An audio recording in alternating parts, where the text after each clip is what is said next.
vya kuvutia na tena vya kushangaza, lakini huwezi fananisha na upendo wake. Nasema kuna vitu vingi duniani vyenye ladha, vya kuvutia na tena vya kushangaza, lakini huwezi fananisha na upendo wake. Nasema mpende Mungu wako siku zako za ujana, usimwache siku zako za usichana, uende naye siku za maisha yako, za maisha yako wewe.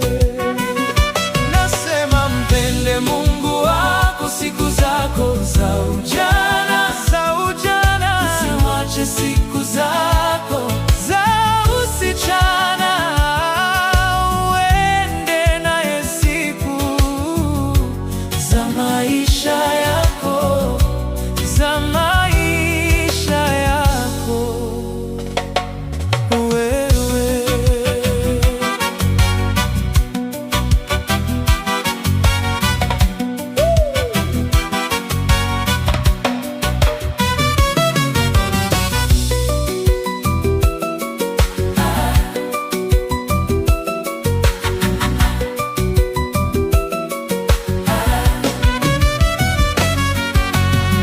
Ikitokea mtu akakupenda bila dhamana, mshikilie, vumilie, huo ndio upendo wa Mungu Baba.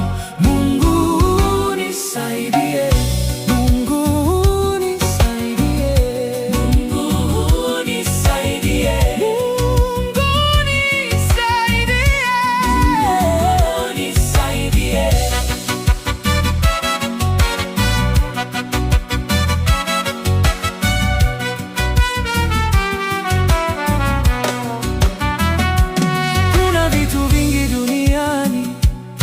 Vyenye ladha, vya kuvutia na tena vya kushangaza, lakini huwezi fananisha na upendo wake.